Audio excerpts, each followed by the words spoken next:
HSC 26 আমি ধরে নিচ্ছি তোমার বাংলা প্রথম পত্র পরীক্ষাটা খারাপ হয়েছে, কারণ আমি যখন এইচএসসি পরীক্ষা দিয়েছিলাম আমারও বাংলা প্রথম পত্র পরীক্ষাটা খুবই খারাপ হয়েছিল। আমার 11টা এমসিকিউ ভুল হয়েছিল, কিন্তু তারপরেও কিছু স্পেসিফিক স্ট্র্যাটেজি এবং সাজেশন ফলো করার কারণে আমি বাংলায় ওভারঅলে এ প্লাস পেয়েছিলাম। কিভাবে পেয়েছিলাম সেটা জানাতেই চলে এসেছি এই ভিডিও নিয়ে।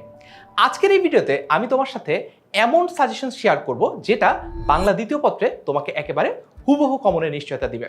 বাংলা প্রথম পত্রে বোর্ড থেকে একদম স্ট্রিক্ট নির্দেশনা দেওয়া থাকে যাতে প্রত্যেকটা প্রশ্নই নতুন করে বানিয়ে দেওয়া হয়, নোট গাইড সাজেশন কোথাও থেকেই যাতে কোনো কিছু কমন না আসে। কিন্তু বাংলা দ্বিতীয় পত্রে এরকম কোনো বাধ্যবাধকতা নেই। এই জন্য বাংলা দ্বিতীয় পত্রের যে বিগত বছরের প্রশ্ন বলো কিংবা টেস্ট পরীক্ষার প্রশ্ন বলো, সেগুলো যদি প্রপারলি কেউ অ্যানালাইসিস করে তাহলে কিন্তু একটা এমন সাজেশন বানানো সম্ভব যেটা থেকে পরীক্ষায় 80 থেকে 90% পর্যন্ত কমন আসে। অর্থাৎ এইচএসসিতে বাংলা দ্বিতীয় পত্রে 90 আপ পাওয়া খুবই সম্ভব। আমি পেয়েছি, কিভাবে পেয়েছি সেটা জানতে দেখতে হবে এই ভিডিওর পুরোটা। এইচএসসিতে বাংলা দ্বিতীয় পত্র পরীক্ষাটা ভালো দেওয়ার জন্য খুবই ইম্পর্টেন্ট একটা ব্যাপার হচ্ছে পরীক্ষার প্রশ্নে কি আসবে সেটা নিয়ে আগে থেকে জানা এবং প্রপারলি প্রিপেয়ার থাকা।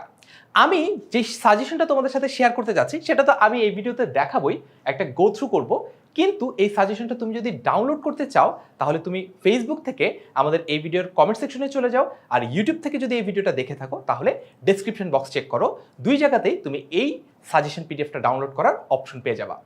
আমাদের আজকের সাজেশনটা আমরা কিন্তু আমাদের দীর্ঘদিনের অভিজ্ঞতাকে কাজে লাগিয়ে বানিয়েছি এবং আমরা এই যে সাজেশনটা এটাকে এমনভাবে তৈরি করেছি যাতে সবার জন্য এটা অ্যাপ্লিকেবল হয়। অর্থাৎ যে 90 আপ পেতে চায় তার জন্য যাতে সাজেশনটা অ্যাপ্লিকেবল হয়, আর যে কোনো মতে টেনে পাস করতে চায় তার জন্য যাতে সাজেশনটা অ্যাপ্লিকেবল হয়। বাট আমরা ওভারঅল চাই আমাদের সকল স্টুডেন্টরাই ভালো করুক, অন্তত এ প্লাস পাক।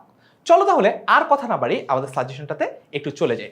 আমরা আমাদের সাজেশনে একেবারে শুরুতেই রেখেছি তোমাদের জন্য সংক্ষিপ্ত যে প্রশ্নোত্তরগুলো, যেটা বাংলা উচ্চারণের নিয়ম থেকে, এরকম প্রত্যেকটা ব্যাকরণের টপিক থেকেই আমাদের প্রশ্নগুলো রয়েছে। আমরা জানি বাংলা দ্বিতীয় পত্রে কোনো এমসিকিউ আসে না এইচএসসির ক্ষেত্রে, তো প্রশ্নতে আমরা দেখব প্রত্যেকটা গ্রামার আইটেমে একটা করে বিকল্প আছে। অর্থাৎ একটা একটু রচনামূলক টাইপের প্রশ্ন, ফর এক্সাম্পল বাংলা উচ্চারণের নিয়ম থেকে একটা প্রশ্ন আসে এরকম যে উচ্চারণের রীতি কাকে বলে, বাংলা উচ্চারণের নিয়মের 5টি নিয়ম লিখো। আবার একটা বিকল্প দিয়ে বা একটা অপশন দিয়ে কিছু শব্দ দিয়ে দেয়, 8টা শব্দ দেয়, যেখান থেকে 5টা শব্দ তুমি বাছাই করে শুদ্ধ উচ্চারণটা লেখার একটা অপশন তোমাকে দেয়। সো এই ধরনের ফুল যে সাজেশন, যতগুলো শব্দ তোমার পড়া লাগবে সবগুলো কিন্তু এখানে অলরেডি দেওয়া আছে।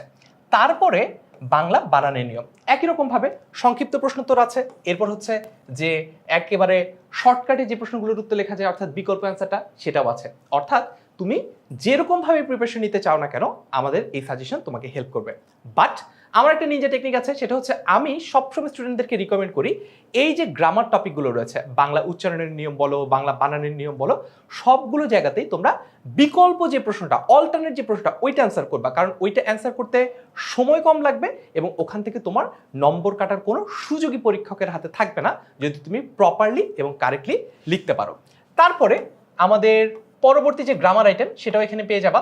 এরপরে তোমরা পাওয়া হচ্ছে আমাদের বাংলা ভাষার ব্যাকরণিক শব্দশ্রেণী, এখান থেকেও 2 টাইপের প্রশ্ন আসে, সেগুলো তুমি এখান থেকে দেখে নিতে পারবা। তারপরে পেয়ে যাওয়া হচ্ছে বাংলা শব্দ গঠন, উপসর্গ, প্রত্যয়, সমাস। এরপরে আমি যদি আরেকটু গো থ্রু করি গ্রামার টপিকগুলো,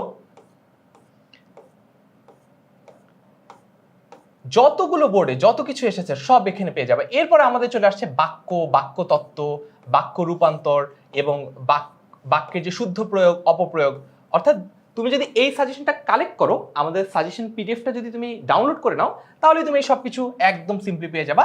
এই ভিডিও থেকে কষ্ট করে স্ক্রিনশট নিয়ে দেখার বা মেলানোর চেষ্টা করার কোনো দরকারই নাই। ওকে, তারপর পারিভাষিক শব্দ, যে পারিভাষিক শব্দগুলো বিগত বছরগুলোতে বারবার এসেছে, সেগুলো সবগুলো এখানে দেওয়া আছে যাতে করে তুমি সর্বোচ্চ কমন এখান থেকে পাও। এরপরে আমাদের অনেক কনসার্নের একটা জায়গা থেকে যে ভাইয়া বাংলা ব্যাকরণটা তাও মোটামুটি পারি, কিন্তু নির্মিতি কি হবে, এইখানে নির্মিতির পুরো সাজেশনটা তুমি পেয়ে যাবা। অনুচ্ছেদের জন্য কোনটা কোনটা ইম্পর্টেন্ট সেটা এখানে দেওয়া আছে। তারপরে আমাদের দিনলিপির জন্য কোনটা কোনটা ইম্পর্টেন্ট সেটাও এখানে তুমি পেয়ে যাবা। এরপর প্রতিবেদনের লিস্টটা পেয়ে যাবা, কোন কোন প্রতিবেদন তোমাকে পড়তে হবে, বৈদ্যুতিন চিঠি বা ইমেল সেটার লিস্টও তুমি এখানে পেয়ে যাচ্ছ। তারপরে আমাদের যে পত্র লিখন সেটাও পেয়ে যাবা। তারপরে আমাদের সারাংশ সারমর্ম পেয়ে যাবা।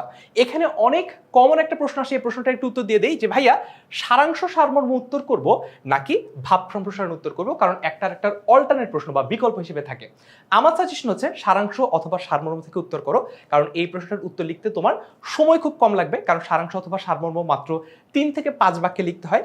অন দ্য আদার হ্যান্ড ভাব সম্প্রসারণের পূর্ণমান একই সমান, অর্থাৎ এটা সমান 10 থাকলেও এখানে কিন্তু লিখতে হয় 3 থেকে 5 পৃষ্ঠা, অর্থাৎ লিখতে সময় বেশি লাগে। এই যে সময়টা তুমি বেশি খরচ না করে সারাংশ সারমর্ম লিখে সময় বাঁচাবা, সেই সময়টা তুমি বাকি সব জায়গাগুলোতে যদি ডিস্ট্রিবিউট করে দাও, রচনা কিংবা হচ্ছে প্রতিবেদন, ওই জায়গাগুলোতে তুমি যদি আরেকটু বড় বড় করে লিখো, তাহলে ওভারঅলে তুমি আরো বেশি নম্বর পাবা। সো আমার সাজেশন হচ্ছে যদি সম্ভব হয়, যদি তুমি সারাংশ সারমর্ম আর ভাব সম্প্রসারণ দুইটাই পারো, তাহলে আমার সাজেশন হচ্ছে সারাংশ আর সারমর্ম দিও, কারণ এখান থেকে কম সময় বেশি নাম্বার তুলে আনা সম্ভব। তারপরে সংলাপ লিখন, এটাতে ফুল যে লিস্টটা সেটা দেওয়া আছে। সংলাপ লিখনের পরে ক্ষুদে গল্প লিখন, ঠিক আছে, এইগুলো আমরা চেক করব। তারপরে আমাদের এখানে রয়েছে যে ওভারঅল যে আমাদের রচনা প্রবন্ধ, সেগুলোও কিন্তু তুমি এখানে পেয়ে যাবা। তার মানে বুঝতেই পারছো আমাদের ফুল সাজেশনটা যদি তুমি ফলো করো, তাহলে প্রত্যেকটা টপিকেরই তুমি আলাদা আলাদা করে কোথায় কি ইম্পর্টেন্ট, কোনটা অ্যান্সার করতে হবে, কোনটা স্কিপ করতে হবে, সবকিছুই পেয়ে যাবা। বাই দ্য ওয়ে, তোমরা অনেকেই হয়তো বা ভাবছো যে তোমাদের সাথে আজকেই হয়তো বা আমার শেষ দেখা, কারণ যেহেতু বাংলা দ্বিতীয় পত্র পরীক্ষাটা হয়ে যাচ্ছে, এরপরে হয়তো বা আমার ক্লাস করার সুযোগ আর তোমাদের হবে না। অনেকেই হয়তো ভাবছো আমাকে মিস করবা, একদমই না। কারণ এইচএসসির এই জার্নিটা শেষ হতে না হতেই আমরা কিন্তু অ্যাডমিশনের যে কঠিনতম জার্নি সেটা শুরু করে দিব, এবং আমাদের টার্গেট হচ্ছে আমাদের সকল স্টুডেন্টকে তাদের স্বপ্নের বিশ্ববিদ্যালয়ে চান্স পাওয়ানো। একটা কথা আমি সবসময় বলি, সেই কথা বলেই আজকের ভিডিওটা এখানে শেষ করব। সেটা হচ্ছে, এখন যদি আমাদের সাথে নিয়মিত তোমার দেখা হয় ক্লাসে, তাহলে কিছুদিন পরে তোমার সাথে আমাদের দেখা হবে তোমার স্বপ্নের বিশ্ববিদ্যালয়ের ক্যাম্পাসে।